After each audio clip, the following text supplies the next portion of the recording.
बिस्मिल्लाहिर्रहमानिर्रहीम। अस्सलाम वालेकुम। मोहम्मद इरफान आपके साथ, आप देख रहे हैं इरफान टीवी। आज आप लोगों के लिए बरसात की बहुत ही ख़ास और बहुत ही ज़बरदस्त रेसिपी लेकर आया हूँ, कड़ी पकोड़ा रेसिपी। ये बहुत ही मज़ेदार और बहुत ही जायकेदार बनती है और बहुत ही ग़िज़ाई से भरपूर रेसिपी है। बस आपने इसको मेरे तरीके के मुताबिक फ़ॉलो करना है, जो स्टेप मैं आपको बताऊँगा उसके मुताबिक फ़ॉलो कीजिएगा तो इंशाल्लाह आपकी ये कड़ी पकोड़ा बहुत ही मज़ेदार और बहुत ही जायकेदार बनेगा और जो कोई भी खाएगा वो आपकी तारीफ़ किए बगैर नहीं रह सकेगा। तो आप जितनी मर्ज़ी क्वान्टिटी में चाहें बहुत आसानी के साथ इसको खुद घर में बना सकते हैं। तो चलते हैं हम अपनी रेसिपी की तरफ। जिन चीज़ों की ज़रूरत है साथ साथ आप नोट कर लीजिए। बिस्मिल्लाहिर्रहमानिर्रहीम। एक डिचकी ले लीजिए और इसके अंदर आयल हमें चाहिए होगा 1 कप के करीब, वो आपने इसके अंदर ऐड कर देना है। जब आयल थोड़ा सा मीडियम गर्म हो जाए तो फिर इसके अंदर प्याज मैंने लिए हैं, उसका पेस्ट 250 ग्राम प्याज लेकर उसका मैंने ग्राइंड कर लिया था, वो आपने इसके अंदर ऐड कर देने हैं और अच्छी तरह आयल के साथ इसको आपने एक दफ़ा मिक्स कर लेना है। फिर इसके अंदर सफ़ेद ज़ीरा में चाहिए होगा 1 टेबल स्पून, वो आपने इसके अंदर ऐड कर देना है और इसको भी आपने 2 से 3 मिनट मीडियम फ्लेम के ऊपर रखकर आपने इसको भून लेना है ताकि ज़ीरे का कच्चापन दूर हो जाए और जायका खुशबू इसके अंदर ऐड हो सके। तो हमें बेसन चाहिए होगा आधा किलो के करीब, वो आपने एक बॉल लेकर उसके अंदर ऐड कर देना है और अच्छी तरह आपने इसको पानी के थोड़ा सा ऐड कर कर आपने इसको मिक्स कर लेना है ताकि इसकी तमाम गुठली ख़त्म हो जाए और इसका बेसन का एक अच्छा सारा पेस्ट सा तैयार हो जाए। जितनी पानी की ज़रूरत है उतना पानी आपने इसके अंदर ऐड कर देना है। तो अच्छा सर आपने इसका पेस्ट तैयार कर लेना है ताकि इसकी तमाम गुठली ख़त्म हो जाए। तो ये देख लें हमारे ये जो प्याज भी है थोड़ा सा गोल्डन से कलर आ गया हुआ है, बस आपने इसको बिल्कुल बहुत ही प्यारा सा गोल्डन सा कलर तक फ्राई करना है। फिर इसके अंदर लहसन अदरक का पेस्ट आपने 2 टेबल स्पून वो आपने इसके अंदर ऐड कर देना है। इसकी रेसिपी आपको इरफान टीवी के ऊपर मिल जाएगी और डिस्क्रिप्शन में इसका लिंक भी मैं आपको सेंड कर दूँगा।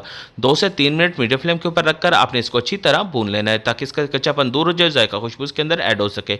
फिर टमाटर पेस्ट हमें चाहिए होगा 250 ग्राम टमाटर लेकर मैंने उसका पेस्ट तैयार कर लिया था, वो आपने इसके अंदर ऐड कर देना है। हल्दी हमें चाहिए होगी 2 टेबल स्पून, सुरख मिर्च पाउडर हमें चाहिए होगा 1 टेबल स्पून, नमक हमें चाहिए होगा 1 टेबल स्पून, ये अपने टेस्ट के मुताबिक आप इसको कम ज़्यादा कर सकते हैं। कुटी लाल मिर्च हमें चाहिए होगी 1 टेबल स्पून, सूखा धनिया पाउडर हमें चाहिए होगा 1 टेबल स्पून, सब्ज़ मिर्च का पेस्ट हमें चाहिए होगा 2 टेबल स्पून। इसकी रेसिपी भी आपको इरफान टीवी के ऊपर मिल जाएगी और डिस्क्रिप्शन में इसका लिंक मैं आपको सेंड कर दूंगा। ये तमाम मसाले ऐड करने के बाद आपने 2 से 3 मिनट अच्छी तरह इसको भून लेना है ताकि तमाम मसालों का कच्चापन दूर हो जाए और जायका खुशबू इसके अंदर ऐड हो सके।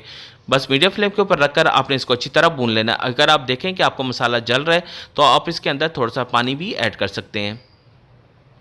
तकरीबन 1 कप के करीब आपने इसके अंदर पानी ऐड कर देना है और इसको अच्छी तरह 2 से 3 मिनट आपने भून लेना है ताकि तमाम मसाले अच्छी तरह भुने जा सकें। तो जो बैटर हमने तैयार कर लिया था बेसन डालकर, इसमें अभी दही आपने लेना है 1.5 किलो के करीब और इसको भी अच्छी तरह आपने फेंट लेना है ताकि इसकी जो दाना है इसका ख़त्म हो जाए और ये बिल्कुल मुलायम सा हमारा दही तैयार हो जाए। तो अच्छी तरह बस आपने इसको बीट कर लेना है। फिर इसके अंदर जो हमने बेसन का पानी डालकर जो पेस्ट तैयार कर लिया था वो आपने इसके अंदर ऐड कर देना है और अच्छी तरह इसको आपने मिक्स कर लेना है।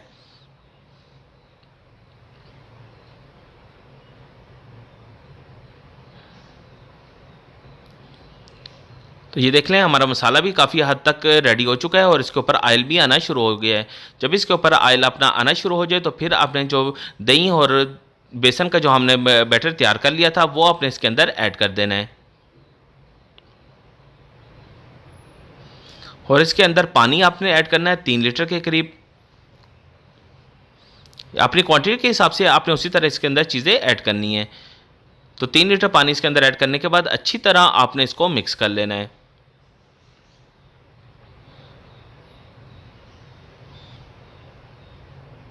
उसके बाद आपने इसको कवर लगाकर फुल बॉयल होने के लिए मीडियम फ्लेम के ऊपर रख देना है ताकि अच्छी तरह इसके अंदर 1 से 2 बॉयल आ जाए।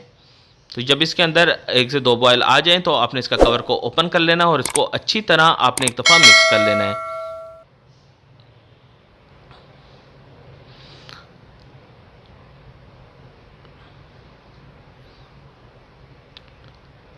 कड़ी पत्ता में चाहिए होगा 2 से 3 पीसेस, वो आपने इसके अंदर ऐड कर देने हैं और अच्छी तरह बस आपने 7-7 चम्मच इसको हिला के थोड़ा सा मिक्स कर लेना है ताकि ये नीचे ना लगे और उसके बाद आपने इसकी फ्लेम को बिल्कुल लो पे ले आना है। इमली हमें चाहिए होगी 100 ग्राम, इसको पानी में डालकर आपने इसको अच्छी तरह भिगो देना है। हमने इसकी गुठली नहीं डालनी, सिर्फ इसका पानी जो है इमली का वो हमने इसके अंदर ऐड करना है।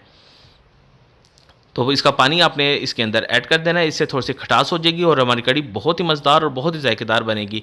बस अच्छी तरह आपने अभी इसको मिक्स करना है और इसका पानी को थोड़ा सा आपने खुश करना है। बिल्कुल लो फ्लेम के ऊपर आपने ले आना है।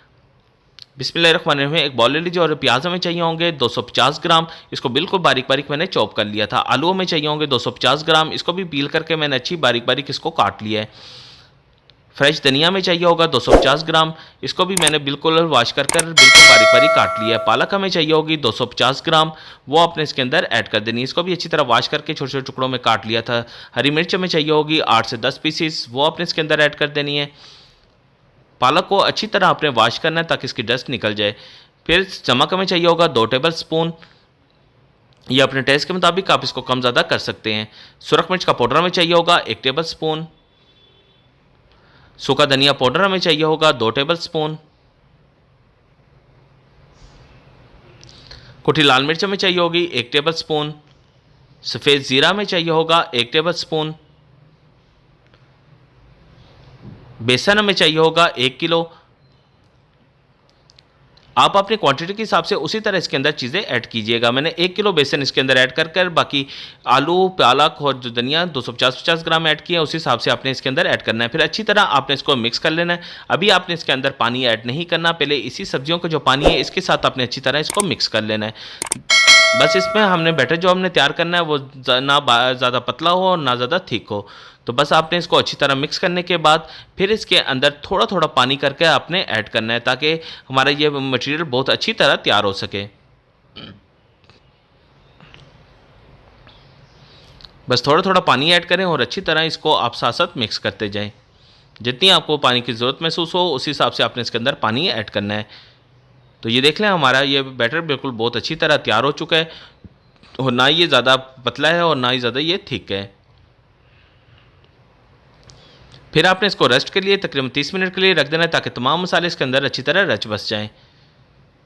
तो कड़ी भी देख लें हमारी अच्छी खासी खुश्क होना शुरू हो गई है। बस साथ साथ आपने थोड़ी थोड़ी देर के बाद इसका चम्मच आपने इसको हिलाते रहना है। बिस्मिल्लाहिर्रहमानिर्रहीम। एक कढ़ाई ले लीजिए और इसके अंदर कुकिंग ऑयल हमें चाहिए होगा 1 लीटर के करीब। हमने पकोड़े तैयार करने हैं डीप फ्राई कर तो एक जब मीडियम फ्लेम पे थोड़ा सा ऑयल आ जाए तो फिर इसका एक चम्मच की मदद से आपने जो मटेरियल तैयार कर लिया था पकोड़ों का वो आपने एक एक चम्मच इसके अंदर ऐड कर देना है। और फ्लेम को आपने बिल्कुल मीडियम रखना है। ज़्यादा आँच आपने तेज़ नहीं करनी। मीडियम आँच के ऊपर रख कर आपने ये पकोड़े कुक करने हैं। बहुत ही ज़बरदस्त आपके ये पकौड़े तैयार होंगे। बहुत ही ज़बरदस्त हमने ये मटेरियल तैयार कर लिया है। फिर इसको आपने 3 से 4 मिनट मीडियम फ्लेम के ऊपर रखकर आपने इसको फ्राई कर लेना है। लेकिन उस टाइम तक आपने इसको चम्मच नहीं हिलाना। 3 से 4 मिनट के बाद आपने इसके अंदर इसकी साइड आपने चेंज कर देनी है ताकि दूसरी तरफ से भी ये अच्छी तरह कुक हो सकें।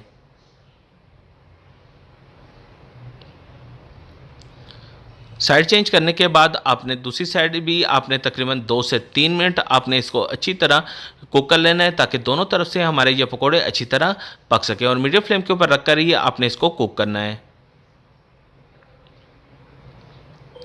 फिर एक जाली की मदद से आपने इसको निकाल लेना है यानी कि स्ट्रेन कर लेना है ताकि तमाम जितना भी एक्स्ट्रा ऑयल होगा वो सारा आपका निकल जाएगा और आपको ड्राई पकोड़े ये तैयार मिल जाएंगे। तो इसी तरह आपने सारे पकोड़े तैयार कर लेने हैं। तो ये देख लें हमारे पकोड़े बिल्कुल रेडी हो चुके हैं। मैंने इसको डिश आउट कर लिया है। और कड़ी भी हमारी काफ़ी हद तक इसका पानी भी ड्राई हो चुका है और ये अच्छी खासी थिक हो चुकी है। जितनी आपने थिक करनी है उसी हिसाब से आपने इसको यानी कि इसका पानी खुश कर लेना है। और इसके ऊपर ऑयल भी अपना आना शुरू हो गया है। जब इसके ऊपर ऑयल अपना आना शुरू हो जाए तो फिर आपने अंदर जो पकोड़े तैयार कर लिए थे वो आपने इसके अंदर ऐड कर देने हैं और इसको बिल्कुल नरम हाथ के साथ आपने एक दफ़ा मिक्स कर लेना है। बाकी पकोड़े भी जो आपने तैयार कर लिए थे वो भी आपने इसके अंदर ऐड कर देने हैं और साथ साथ आपने इसको अच्छी तरह मिक्स कर लेना है। और फ्लेम आपने बिल्कुल लो पे रखनी है। आपने फ्लेम को भी ज़्यादा तेज़ नहीं करनी। अभी हम इसका तड़का तैयार कर लेंगे। तो तड़के के हम कुकिंग ऑयल चाहिए होगा हमें 1/4 कप के करीब। वो आपने इसके अंदर ऐड कर देना है। सफ़ेद ज़ीरा में चाहिए होगा 1/2 टेबल स्पून। गोल लाल मिर्च में चाहिए होगी 3 से 5 अदद। कड़ी पत्ता में चाहिए होगा 2 पीसीस। वो आपने इसके अंदर ऐड कर देना है और इसको आपने 2 से 3 मिनट आपने इसको बस फ्राई कर लेना है ताकि इसका जायका खुशबू इसके अंदर ऐड हो सके। फिर ये तड़का आपने इसके अंदर ऊपर ऐड कर देना है। और आपने इसको अच्छी तरह मिक्स करके आप इसको डिश आउट कर सकते हैं। हमारी ये कड़ी पकौड़ा बिल्कुल रेडी है। तो ये देख ले, बहुत ही ज़बरदस्त इसकी लुक आई है, जायका और खुशबू बहुत ही कमाल की आ रही है। तो आपसे गुजारिश है, अगर आपने अभी तक इरफान टीवी को सब्सक्राइब नहीं किया तो इरफान टीवी को सब्सक्राइब कर लीजिए और साथ ही बेल आइकन का बटन को भी दबा दीजिए, ताकि आने वाली सबसे आला और म्यारी रेसिपी सबसे पहले आपको मिल सके। ये आप लोगों की तरफ से प्यार, मोहब्बत, खलूस और आप लोगों का इनाम होता है जो हमारे चैनल को सब्सक्राइब और लाइक करते हैं। अगर आपको किसी और रेसिपी की ज़रूरत है ज़रूर फीडबैक से बताइएगा। अभी मोहम्मद इरफान को इजाज़त दीजिए। अल्लाह हाफिज़।